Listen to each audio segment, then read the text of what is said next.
Bonjour à toutes, bonjour à tous, c'est Marc. J'ai une grande expérience du monde économique et je voudrais la mettre à votre service pour des orientations et des éclairages pratiques en combinant cette passion avec celle du tarot que j'utilise depuis plusieurs années et de voir effectivement derrière, je dirais, les cartes, derrière les choses visibles et l'univers connu, quels sont les facteurs, les tendances et les forces en action et comment éclairer notre vie quotidienne.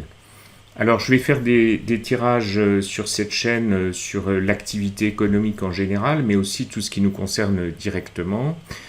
Je vous propose aussi de me suggérer des sujets, des thèmes ou des domaines précis sur lesquels vous voulez que je fasse des tirages. Et puis n'hésitez pas aussi à me contacter pour en savoir plus sur des consultations personnalisées.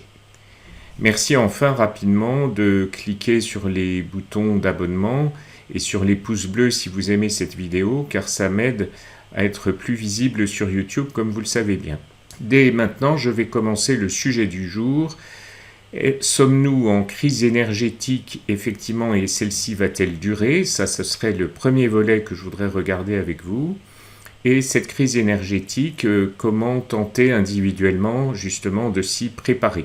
Je vais déjà utiliser les mineurs de deniers qui sont ici, en les mélangeant de façon totalement arbitraire devant vous, pour voir en fonction de la lecture de ces cartes, si cette crise est réelle, si elle va s'aggraver dans les mois qui viennent, ou si ça va s'améliorer.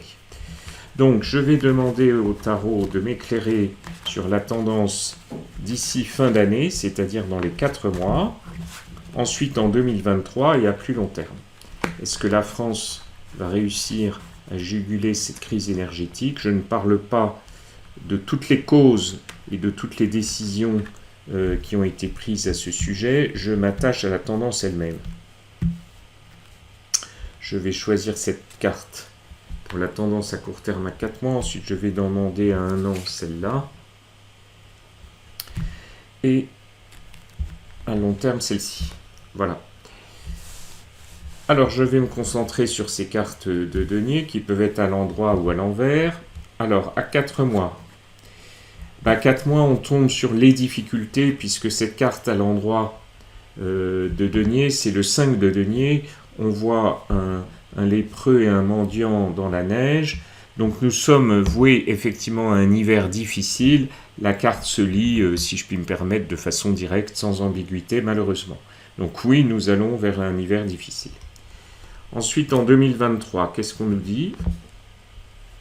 En 2023, on a la carte du 6 de denier.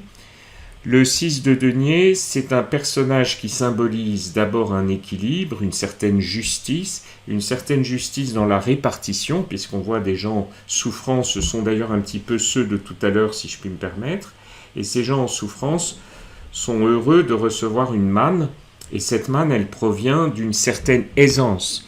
Le chiffre 6, là, nous symbolise en matière financière et donc dans ma question énergétique une certaine aisance.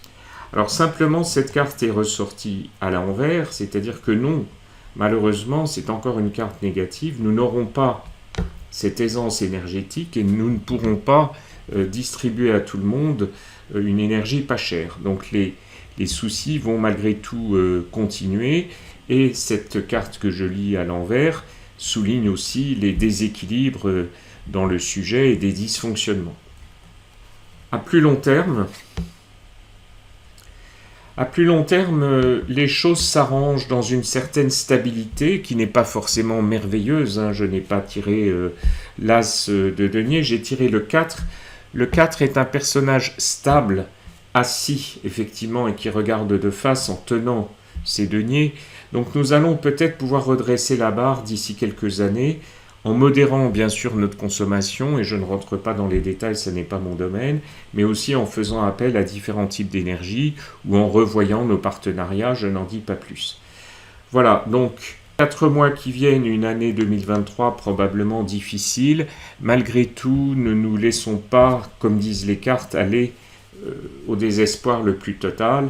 Il y a peut-être des choses à faire. Alors je vais cette fois-ci abandonner les cartes mineures des deniers et je vais prendre les cartes majeures.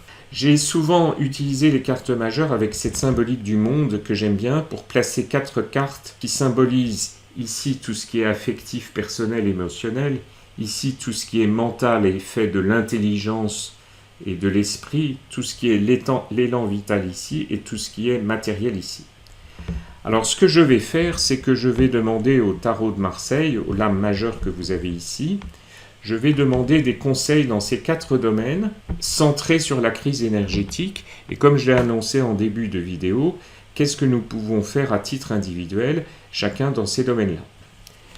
J'étale le jeu devant vous, et je vais demander, en commençant en haut et à gauche, quelle doit être la ligne de conduite ou le conseil pour tout ce qui est les personnes elles-mêmes dans leurs relations, de proximité ou non, les groupes, les entités, les entreprises, les familles. C'est la carte de l'affectif et de l'émotion, mais que je veux prendre au sens humain.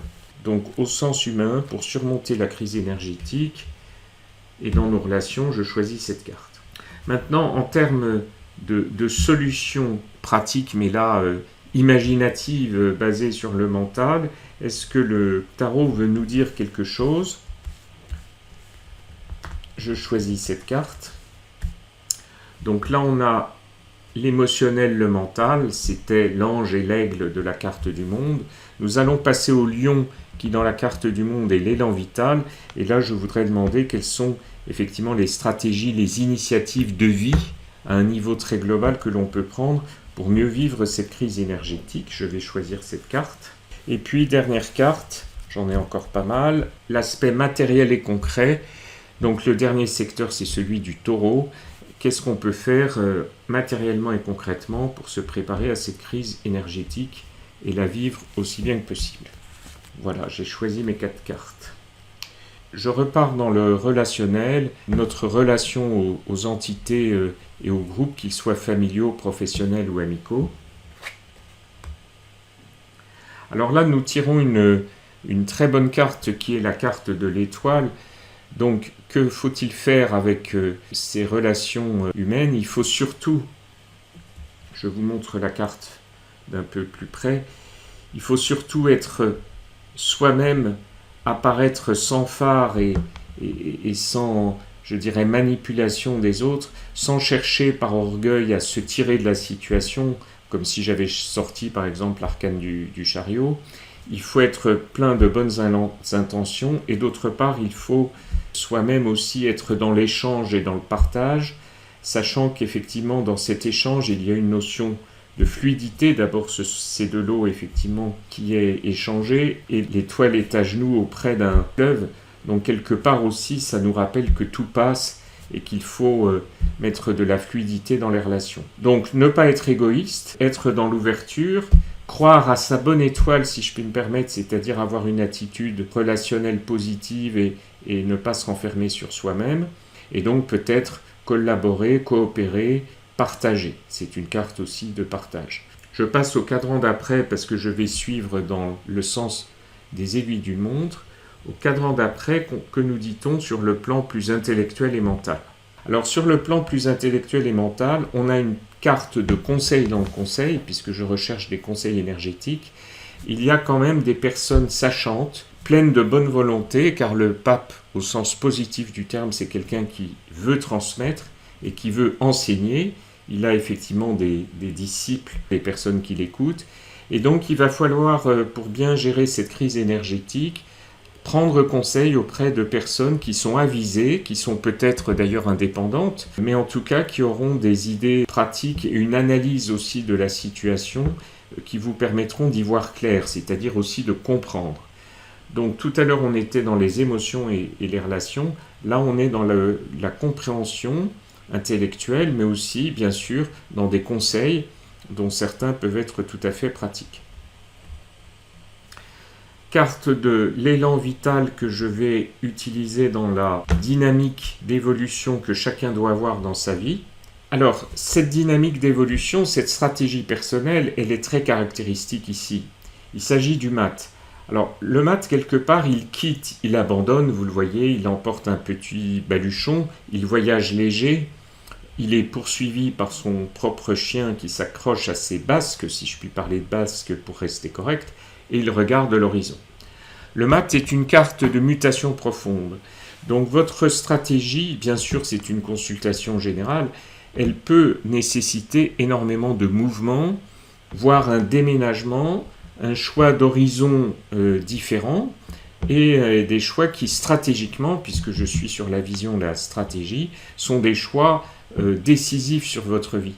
Donc cette crise énergétique, elle est peut-être une occasion de remettre en cause ce qui dans votre vie n'est pas suffisamment satisfaisant et ce qui pourrait en plus être un facteur aggravant face à la crise énergétique. Sur le plan matériel qui est représenté par le taureau, la 4e carte, que nous dit-on ? Là, on va retrouver coopération et entraide. Le soleil, il est quand même assez chaleureux, donc on aimerait avoir évidemment du soleil, ce serait en soi une des solutions aussi à la crise énergétique, mais quelque part on est dans la construction et la coopération.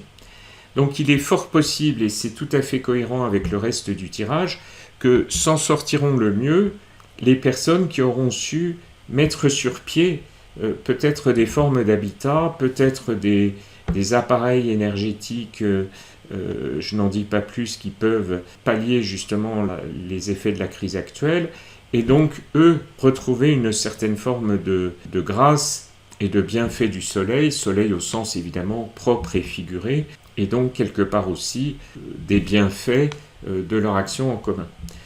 Tout pousse dans ce jeu en tout cas à ne pas s'isoler, à collaborer, à écouter éventuellement la bonne parole, mais la bonne parole de personnes compétentes, et éventuellement, j'insiste, indépendantes, qui sont elles-mêmes, j'ai oublié de le dire, connectées aussi d'une façon spirituelle, et puis éventuellement prendre des choix stratégiques qui sont extrêmement décisifs. Alors, il y a une 5e carte de synthèse que j'aimerais regarder avec vous. Je vais l'obtenir comment ? En faisant le total des points des cartes qui sont là, puisque l'étoile c'est la 17, le pape c'est la 5, ça nous fait 22.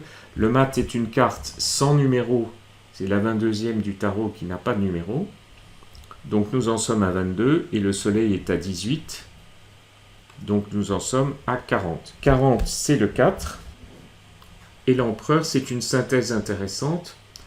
Ça nous dit qu'il faut rester quand même bien installé dans sa vision du monde, faire appel aussi à des personnes d'expérience comme cet empereur, qui maîtrise quand même son univers personnel, qui a des projets, car l'aigle dans ce bouclier est une forme de projet qu'il a dans sa besace, et donc éventuellement cet empereur dit aussi qu'il faut renoncer à un certain nombre de choses, cela vient un peu des choix et des décisions dont je parlais tout à l'heure, et finalement il montre une certaine confiance. Il faut donc essayer de ne pas sombrer dans un pessimisme noir, notamment relié à ce que j'ai dit sur 2023, qui ne durerait pas malgré tout plusieurs années, et s'entourer de bonnes personnes, de bons conseils, en étant juste, équilibré et sincère en tout cas dans sa démarche. Voilà ce que les cartes du tarot me paraissent indiquer sur cette crise énergétique. Bien évidemment, je suis à votre disposition, comme je le disais, pour des consultations ou des questions que vous voulez que je traite en vidéo.